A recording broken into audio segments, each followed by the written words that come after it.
이제 확실히 봄이 되었어요. 우리 지역에서는 별로 그 차이를 느끼지 못하는 그런 경우가 물론 있죠. 너무 좋은 날씨 가운데 우리가 거하기 때문에. 근데 지금 이 저녁에 봄 기운이 확실히 지금 불어오고 있는 것이 사실입니다. 특히 지난 한 해 혹한의 겨울을 지냈던 북동부 지역에 있는 그런 우리 사람들은 이 봄을 맞는 감회가 좀 남다르겠다 그런 생각을 좀 합니다. 원래 봄이라고 하는 단어는 보다라고 하는 그 단어에서 유래되었죠. 보다라는 단어가 어원이 됩니다. 이는 단순히 육신의 눈으로 보는 것을 넘어서 마음의 눈으로 바라보는 것까지 포함한다고 하는 그런 말입니다. 진정한 봄이란 무엇이냐? 그래서 절망에서 희망을 보는 게 진정한 봄이다. 계절적인 봄만이 아니라 오늘 이 아침에 여러분들의 영안이 활짝 열려서 영적인 봄을 맞이하시기를 주의 이름으로 축원합니다. 절망 속에 희망을 보고 죽음에서 생명을 보는 것, 이게 여러분 진정한 봄이다, 이렇게 말씀드릴 수 있겠어요. 오늘 본문은 바울이 이렇게 영적인 봄을 맞이한 것입니다. 그래서 부활하신 주님을 만나서 인격적으로 변화된 이후에 그에게 나타난 여러 증거들을 이제 고백하고 있는 것을 볼 수 있어요.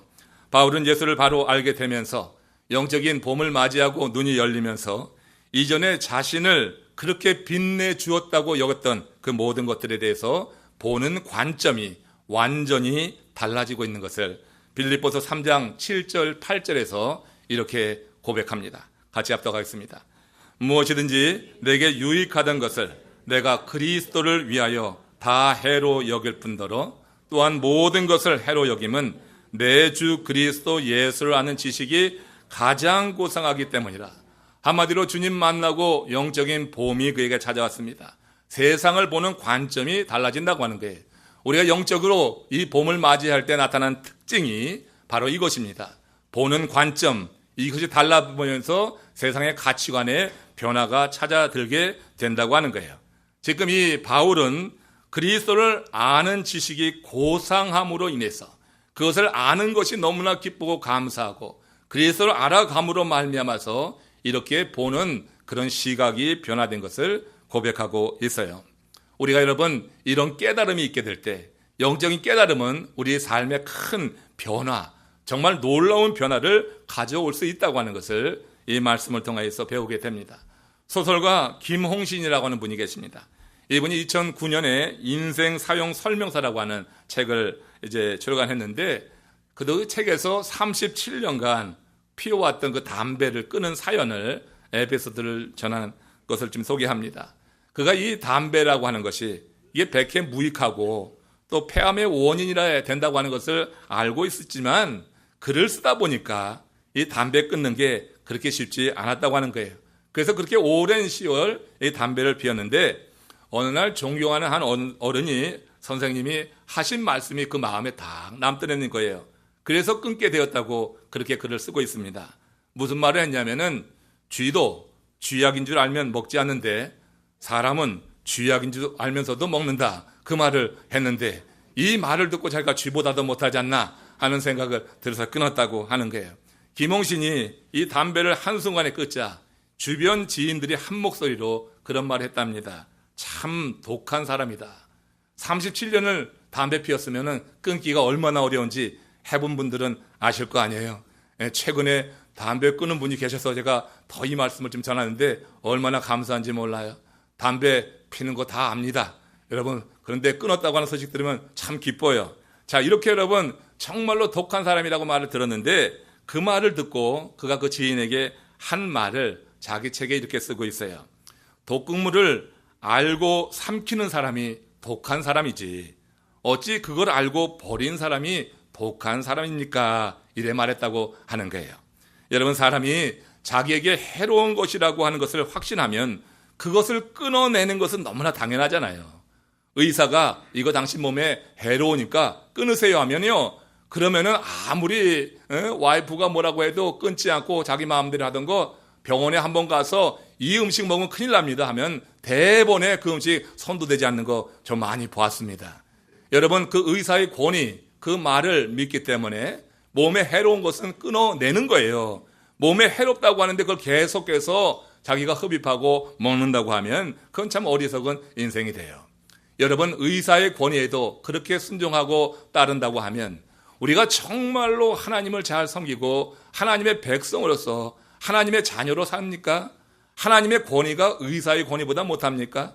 하나님께서 여러분 우리에게 유해하다, 우리에게 독과 같은 것이다, 우리 몸에 좋지 않고 영에 좋지 않다고 하는 그런 말씀이 성경에 많이 있는데 그것을 수차 읽으면서도 우린 그걸 끊어내지 못하고 반복되는 그런 실수를 행할 때가 많이 있지 않아요?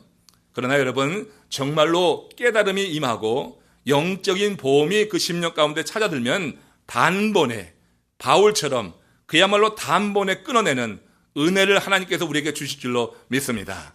단번에 주님이 주신 능력으로 끊어내는 거예요. 내 영에 도움이 되지 않는다, 내 영을 해치는 것이라고 하는 것에 대해서 우리는 그렇게 결단하고 나갈 수가 있는 거예요. 바울이요, 단번에 모든 것을 끊어낸 이후에 그리스도께서 이루신 두 가지 최고의 사건을 전하기로 마음을 다짐합니다. 그리스도께서 이루신 최고의 사건이 뭡니까? 십자가 사건, 부활 사건이라고 하는 거예요. 그러니까 이 바울이 주님을 만나고 영적인 봄을 맞이하면서 그에게 이 두 사건은 그의 삶을 지탱하는 두 개의 든든한 기둥이 되었어요.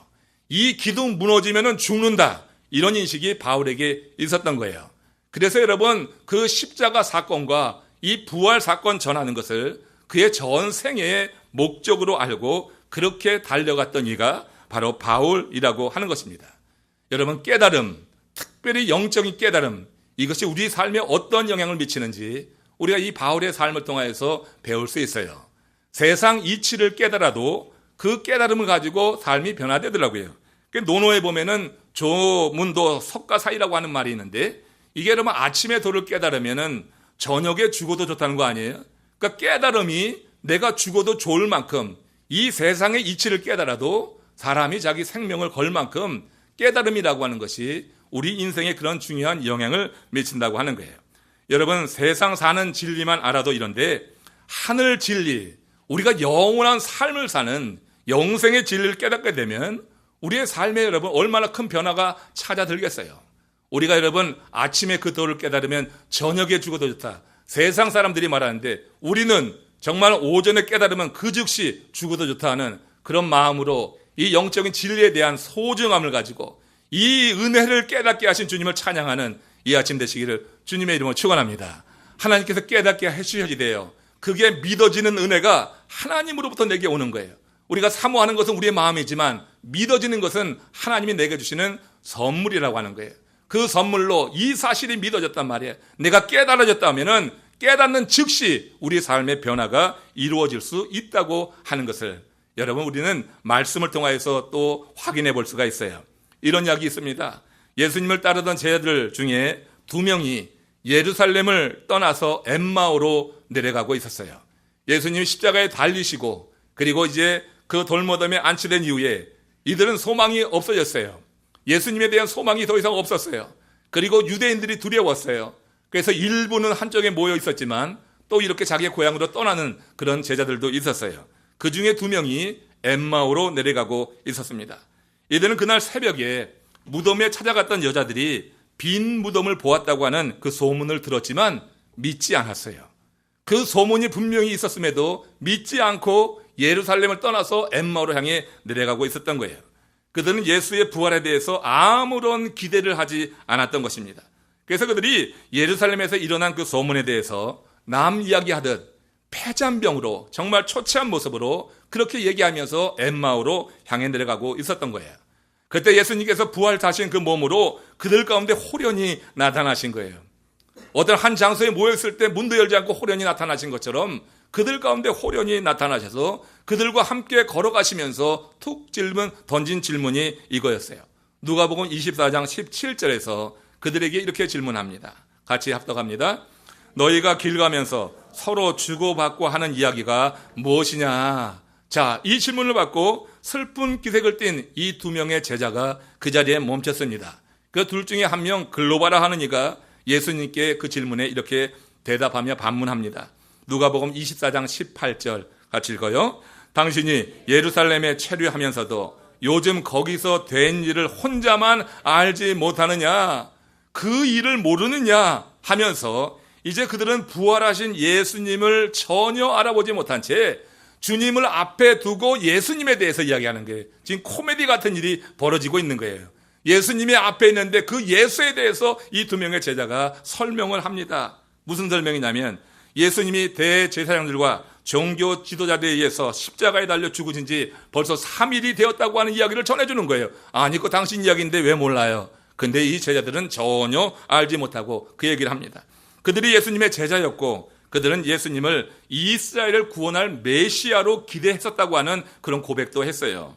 그리고 한간에 마리아와 몇몇 여자들이 안식 후 첫날 이른 아침에 무덤에 갔다가 무덤이 비어있는 것을 보았다 하는 그런 소문이 있다고 하는 것도 알려주었어요. 그리고 주의 제자들이 그 여자들이 말이 참인가 해서 무덤에 가서 확인했다고 하는 사실까지도 일러주었어요. 그 이야기를 지금 부활하신 주님께 지금 다 하고 있는 거예요. 여러분, 그런데 왜 그들은 예루살렘을 떠나서 엠마오로 가는 것입니까? 그런 소문이 있고 주의 제자들도 가서 확인까지 했다는데, 예수 부활하셨다고 하는 거 확인했다고 하는데 왜 그들은 그 소문도 듣고 제자들이 확인했다고 하는데도 불구하고 예루살렘을 떠나서 엠마오로 가는가? 그들은 여자들의 말도 제자들이 그 말을 확인했다는 것도 도무지 믿을 수가 없었던 거예요. 왜 그러냐? 죽은 사람은 결코 다시 살아날 수 없다고 하는 이런 자연법이죠, 그야말로. 여기에 완전히 사로잡아 있었기 때문에 하나님이 이루신 어떤 기적에 대해서 보는 눈이 전혀 열리지 않았기에 이 세상 법에만 사로잡혀서 그런 사실을 믿을 수가 없었던 거예요. 그래서 그들은 부활하신 예수님을 바로 눈앞에 보고 있지만 전혀 알아보지 못하고 그 주님께 예수님에 대해서 이야기하는 이 코미디 같은 일이 벌어지고 있는 거예요. 그가 누구인지 알아보지 못하니 부활을 믿지 못하는 것은 너무 당연하잖아요. 그를 알아봤다고 하면은 사흘 전에 십자가에 달리신 예수님이네, 그러니까 예수님 부활하셨구나 알 텐데 그를 알아보지 못하니까 부활에 대해 믿음이 가질 수가 없는 거예요. 이에 예수님께서 그들을 보면서 이렇게 탄식하며 말씀하십니다. 누가복음 24장 25절 27절 말씀입니다. 같이 합독합니다. 미련하고 선지자들이 말한 모든 것을 마음에 더디 믿는 자들이여, 그리스도가 이런 고난을 받고 자기 영광에 들어가야 할 것이 아니냐 하시고, 이에 모세와 모든 선지자의 글로 시작하여 모든 성경에 쓴 바 자기에 관한 것을 자세히 설명하시니라. 예수님께서 자기에 관한 것을 자세히 설명하는 거예요. 눈앞에 예수님을 두고도 알지 못하는 그 어리석은 두 제자에게 예수님께서 자신에 대해서 지금 설명하는 거예요. 이 말 풀어서 설명하면은 참 답답하구나. 너희들은 어찌 예언자의 말을 그리 믿지 못하느냐. 예언자들의 글에 그리스도가 고난을 받고 그 영광에 들어가야 한다는 것, 그거 나와 있지 않냐? 왜 그것을 믿지 못하느냐? 이렇게 말씀하신 거예요.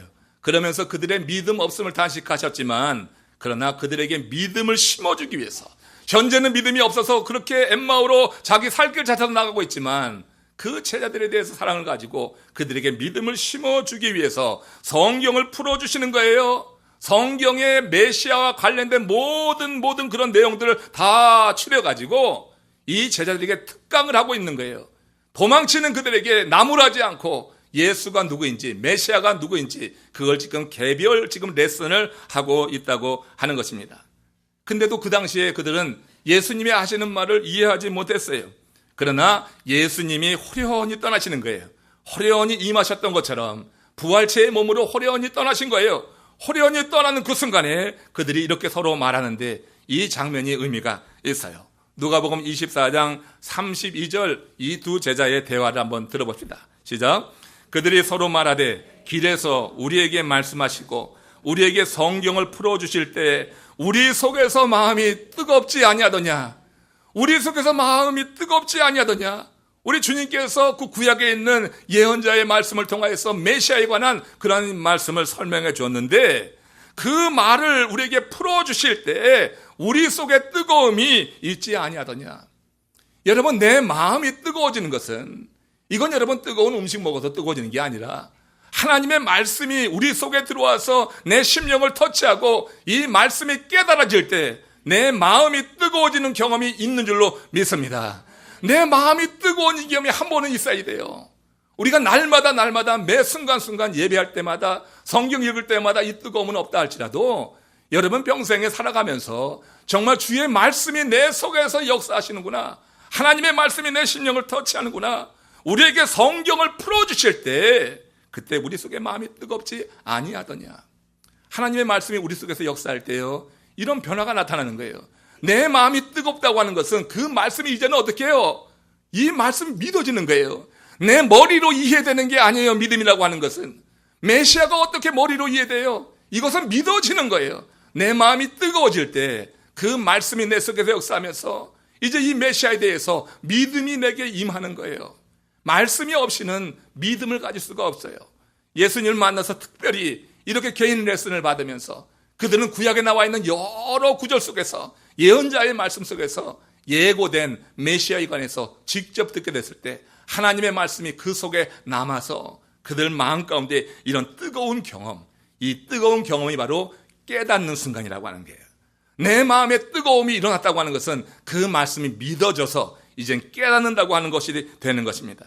두 제자의 마음이 뜨거워졌던 이 사건은 그들의 삶의 방향을 완전히 바꾸는 전환점이 되는 거예요. 사람은요, 깨달으면 변해지는 거예요. 저 세상의 이치를 깨달아도 아침에 깨달으면 저녁에 죽어도 좋다고 하는데 우리 크리스천은 그렇지 않아요. 크리스천은 깨닫는 순간 그 다음에 죽어도 좋다는 그런 마음이 우리 가운데 확 임하는 그런 특별한 은혜를 하나님이 주시는 줄로 믿습니다. 깨달으면 변화돼야지 되는 거예요. 깨달으면 내 마음이 뜨거운 경험이 있는데도 불구하고 이전의 삶, 이전에 살아가던 방향 그대로 간다고 하는 것은 그건 문제가 있는 거예요. 엠마오로 향해 나가던 이 두 명의 제자들 보세요. 어떻게 하셨나? 누가복음 24장 33절에 이 말씀이 의미가 있습니다. 시작. 곧 그때로 일어나 예루살렘에 들어가 보니 했어요. 곧 그때가 언제예요? 이건 저녁 식사 이후예요. 이미 날이 저물었어요. 예수님과 식사를 함께 하면서 그러면서 설명을 들었거든요. 그러니까 그때라고 하는 것은 깨닫고 난 후에, 저녁 식사를 마친 후에, 그러니까 날이 저물었어요. 그들은 날이 저물었지만 날이 새기까지 기다릴 수 없었다고 하는 거예요. 그래서 곧 그때로 일어난 거예요. 마음이 뜨거워진 것을 안 그 순간에 일어난 거예요. 예수님은 호련히 떠났지만 말씀은 남아있는 거예요.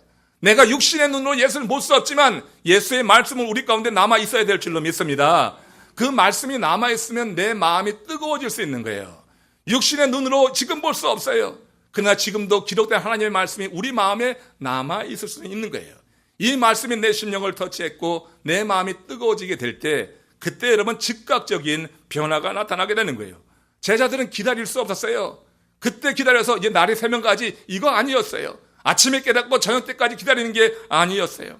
깨닫는 그 시간, 그 즉시 그때로 일어나서 예루살렘, 그들이 두려워서 떠나온 장소입니다. 그들에게 핍박을 가하던 장소고 그들을 해치려고 하는 사람들이 있는 그곳을 향하여서 이제 엠마오로 가던 발걸음을 돌려서 예루살렘을 향하여서 나가고 있는 거예요.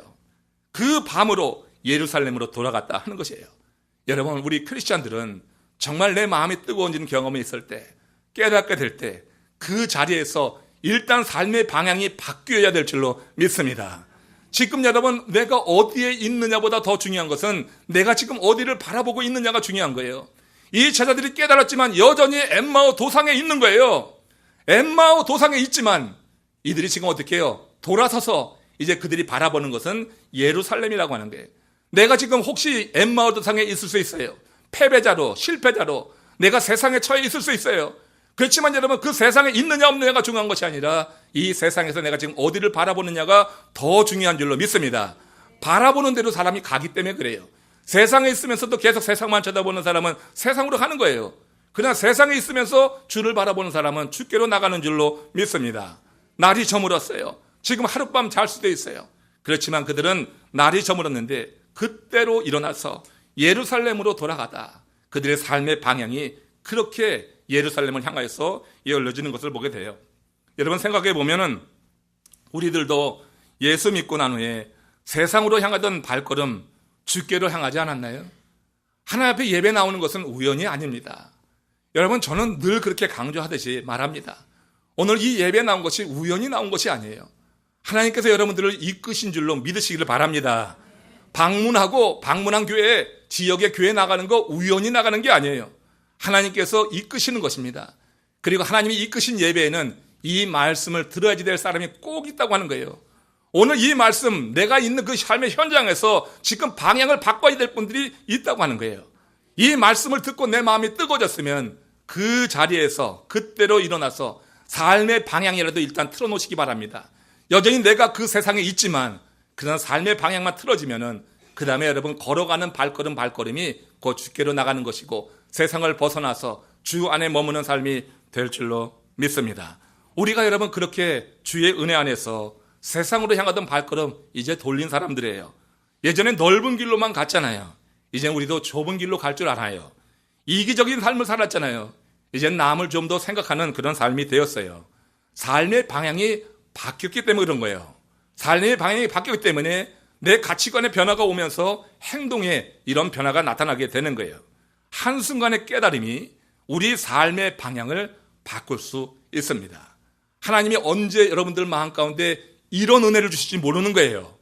언제 주신 그 말씀이 남아서 내 마음을 뜨겁게 할지 모르는 거예요.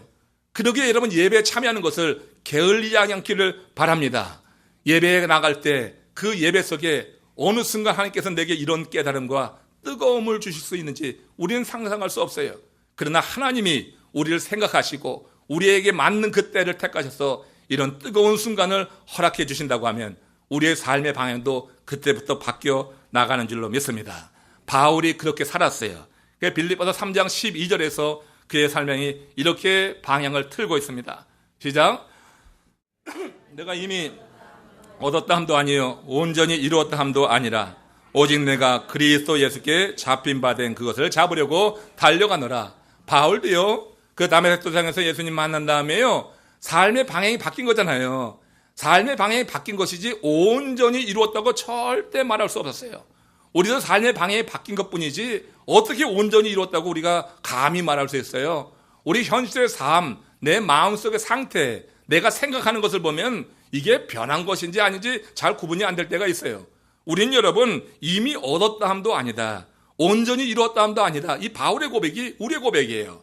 삶의 방향은 바뀌었지만 목표는 분명해졌지만 그러나 아직까지 목표에 이르지 않고 삶이 그쪽을 향해 나가고 있다고 하는 이런 고백이 되는 거예요.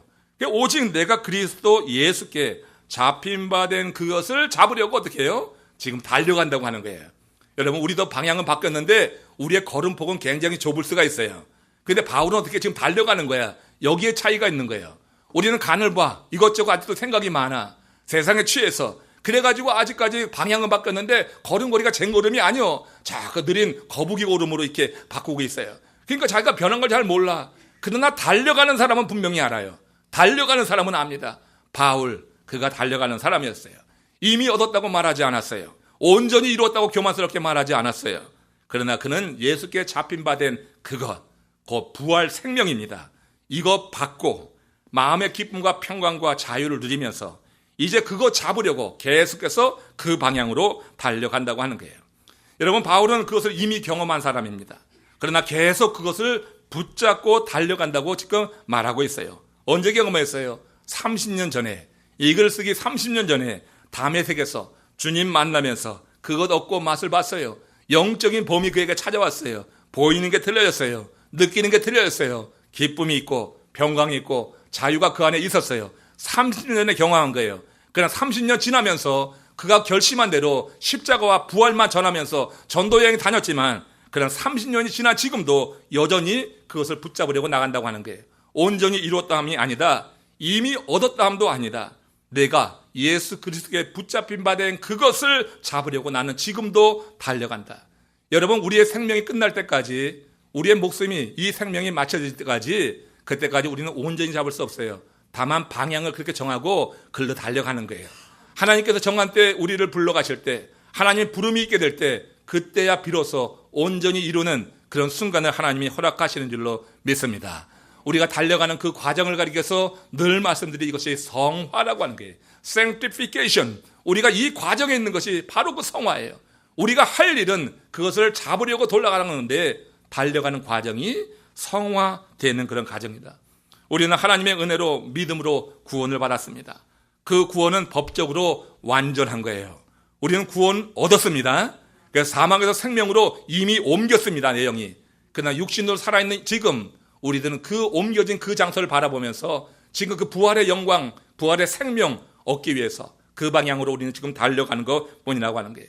우리가 예수 그리스도를 믿음으로 받는 의의가 있는데, 내가를 의롭게 여겨주셨다고 하는 그 의의, 이 의의는 장차 우리가 누리게 될 그런 영광스러운 부활과 영생을 보증하는 거예요.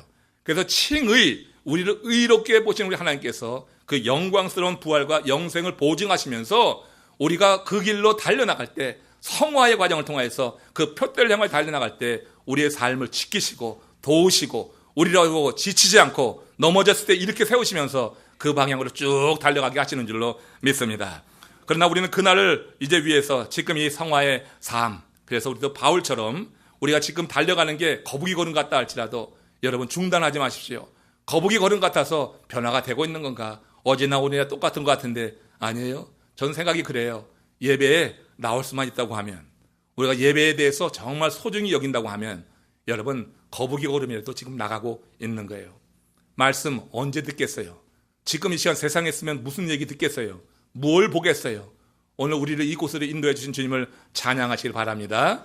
우리를 방향 잡으셔서 이쪽에 인도하셔서 오늘도 이 말씀 듣게 하시고 조금 더 한 걸음 더 나가게 하시고 날 도우셔서 지금 지쳐있던 영혼들 세워주시고 정말로 꼭 필요한 그 두 사람에게는 삶의 방향을 돌리셔서 이제는 그 표대를 향하도록 우리 성령이 역사하고 있는 줄로 믿습니다.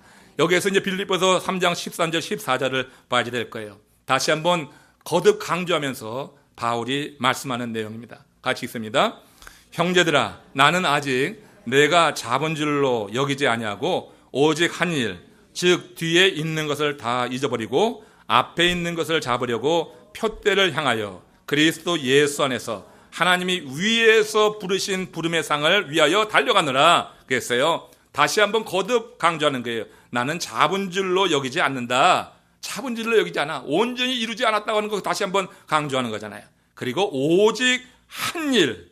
이 오직 한 일은 뭐냐면 하나님이 위에서 부르신 부름의 상. 이 부름의 상을 위해서 난 달려간다. 오직 한 일이라고 하는 것은 한 가지라고 하는 거예요. 오직 한 가지. 그 한 가지는 뭐냐? 내가 이렇게 삶의 방향을 틀고 이제는 하나님이 위에서 부르신 부름의 상이 있는데 그 부름의 상을 내가 바라보며 달려간다. 이렇게 말하고 있어요. 그것은 구원의 완성을 말하는 거예요. 영광스러운 부활과 영생을 말하는 거예요. 그것이 부름의 상이에요. 그래서 지금 내가 온전히 이루지 못했지만, 내가 잡은 줄 알지 못하지만, 그러나 그 방향으로 계속해서 달려가게 될 때 오직 한 가지, 정말 이 구원의 완성, 영광스러운 부활과 그리고 영생에 들어가게 될 것을 믿고 달려간다 하는 겁니다. 예수 믿는 순간 삶이 고민이 시작되는 것 자연스러운 일이에요. 예수를 정말 잘 믿었는데 삶의 갈등이 없이 예전과 똑같이 산다고 하는 것은 제대로 믿지 않은 거예요. 그건 믿음이 없는 거예요. 정말 잘 믿으면은 정말 우리가 여러분 영생을 바라보고 오직 한 가지 일, 부름의 상을 바라보고 달려가는 사람은 늘 갈등입니다. 세상이 죄이기 때문에 늘 갈등이에요. 순간순간 갈등을 가질 수밖에 없어요. 우리 안에 육체의 소욕과 성령의 소욕이 싸웁니다. 그러나 우리가 그 방향을 향하여서 계속해서 한 걸음 한 걸음 달려가다 보면 성령이 우리를 도우셔서 내 속에 육체의 소욕이 강해지는 것뿐이지, 성령의 소욕이 강해지는 것뿐이지 육체의 소욕이 사라지는 게 아니에요. 그러니까 성령의 소욕이 있지만 육체의 소욕이 같이 있기 때문에 사람은 갈등할 수밖에 없어요. 그러니까 예수 믿지 않으면 이 성령의 소욕이 전혀 작동하지 않고 그냥 있기만 해. 그러니까 육체의 소욕대로 사니까 편안한 거예요. 세상 낙 즐기면서 갈등하지 않고 사는 거예요. 그러나 예수의 성령 들어오게 되면 내 삶에 갈등이 시작되는 거예요. 갈등 무서워서 예수 안 믿겠다고 돌아서는 일이 없기를 바랍니다. 갈등은 내가 예수를 믿고 있다고 하는 증거예요. 그러니까 이 갈등이 올 때 더욱더 주님의 은혜를 구하면서 하나님께 나를 도우셔서 성령의 소욕이 더 역사할 수 있도록 힘써 기도할 때 하나님은 이런 갈등을 이길 수 있는 능력을 우리에게 허락해 주시는 줄로 믿습니다. 제가 오래전에 읽었던 글 가운데 참 깊은 의미가 있는 짧은 글이 하나 있어서 소개합니다. 이런 글입니다. 하나님과의 인터뷰라고 하는 글이에요. 어느 날 나는 신과 인터뷰하는 꿈을 꾸었다 하면서 시작됩니다. 그가 이제 하나님께 물었습니다. 하나님, 인간에게서 보시는 가장 놀라운 점이 무엇입니까? 그것을 물었어요. 그때 하나님이 그렇게 인터뷰하는 그에게 대답을 합니다. 어린 시절이 지루하다고 서둘러 어른이 되는 것, 그리고는 다시 어린 시절로 되돌아가기를 갈망하는 것, 이게 놀랍다, 어리석다 하는 거예요. 돈을 벌기 위해서 건강을 잃어버리는 것, 그리고는 건강을 되찾기 위해서 돈을 다 잃어버리는 것, 미래를 염려하느라 현재를 놓쳐버리는 것, 그리고 결국 현재에도 미래에도 살지 못하는 것이 놀라운 일이니라. 여러분, 이 말에서 우리 마음에 와닿는 부분들이 각각 다를 겁니다. 저는 그예요. 지금 결국 현재에도 미래에도 살지 못하는 것, 이거 여러분 너무너무 우리의 삶을 정말 고통스럽게 하는 것 같아요. 여러분, 우리가 마음 정하지 못하고 방향을 잡지 못하면 이건 현재에 사는 것도 아니고 미래에 사는 것도 아니고 어정쩡한 그런 상태에 중간에 끼어가지고요, 이쪽 낙도 저쪽 낙도 없는 그런 상태에 머물고 말 것입니다. 현재도 미래도 살지 못하는 것이 아니라 현재 미래를 바라보면서 현재 열심히 살고 미래 될 일을 기대하면서 바울처럼 부름의 상을 향하여서 달려가시기를, 오직 한 가지 목적을 향하여 달려가는 하나님의 사람들 되시기를 축원합니다. 하나님께서 그렇게 달려가는 주의 백성들을 기억하시는 거예요. 하나님 부름의 상을 향해 나가는 사람들, 어떤 상황에서 얼마나 어렵고 힘든데 그 길을 가는지 다 아셔요. 하나님은 우리가 여러분 부름의 상을 향하여서 오늘 한 발음 내걷는 것을 우리 주님께서는 기억하시고 아신다고 저는 확신해요. 부름의 상을 향하여 나가는 것이 얼마나 많은 도전이 있는지 몰라요. 세상에 얼마나 많은 그런 유혹이 있는지 몰라요. 그런데 부름의 상을 바라보면서 오직 한 가지 그거 바라보고 지금 나갈 때 우리 하나님이 우리 중심을 보시는데 우리를 창조하신 하나님 그거 모르시겠냐고요? 우리 마음의 중심을 모르시겠냐고요?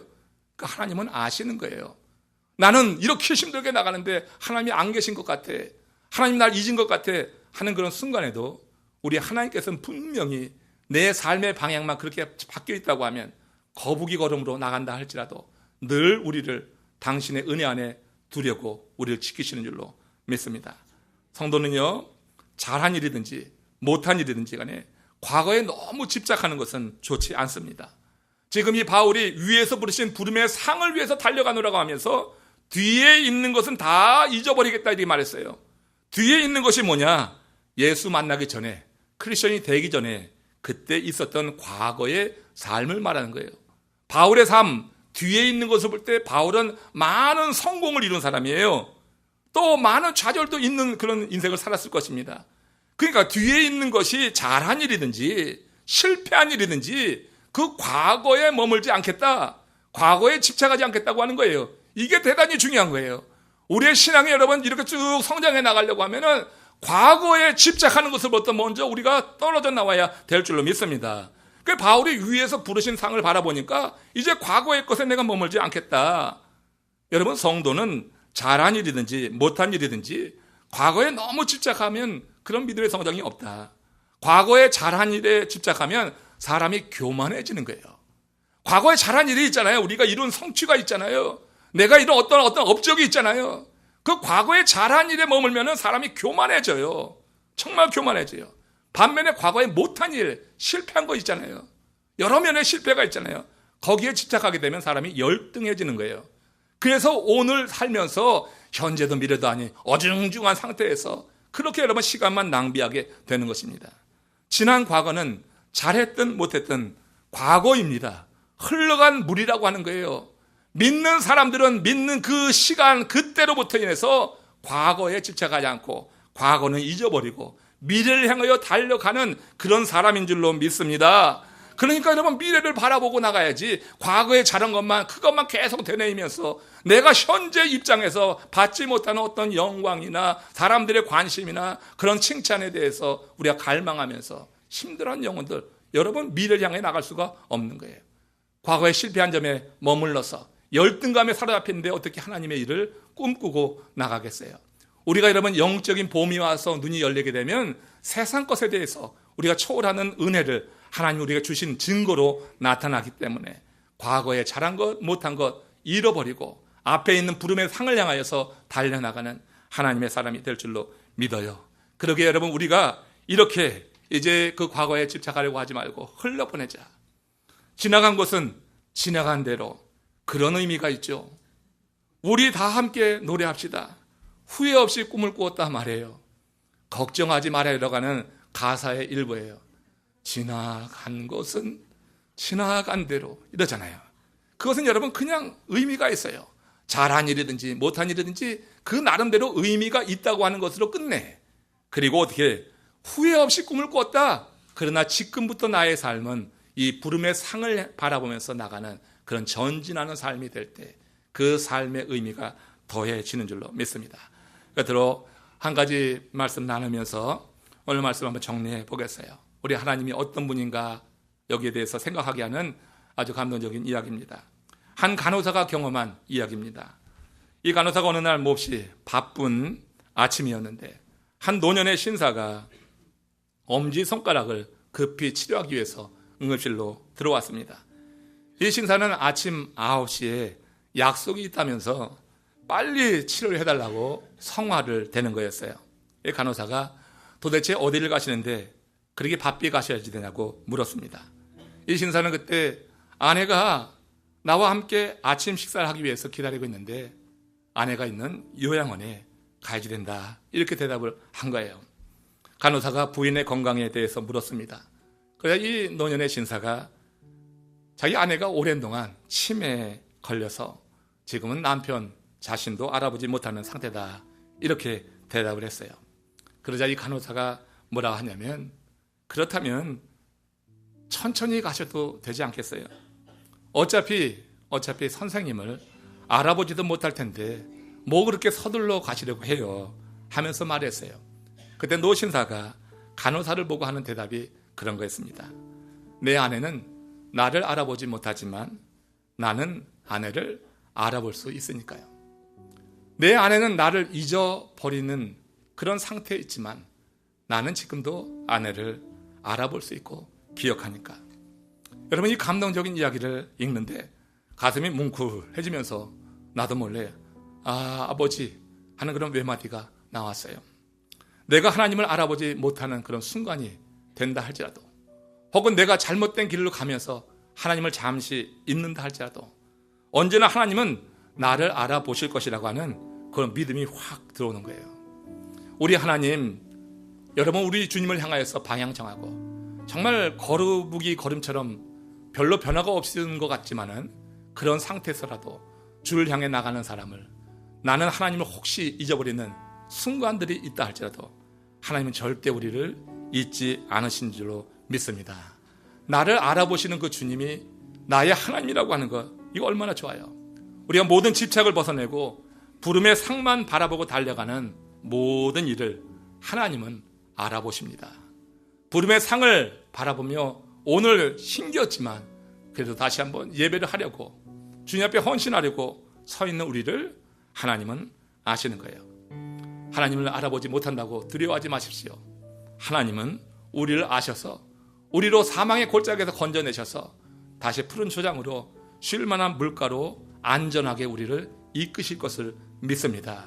내가 잠시 잊고 있는 그 순간, 그래서 뒤에 가서 깨닫게 하고, 그래서 하나님께 회개하게 하고 더 큰 은혜 가운데 머물들어 우리 하나님이 우리를 그렇게 이끌어 가신다고 하는 거예요.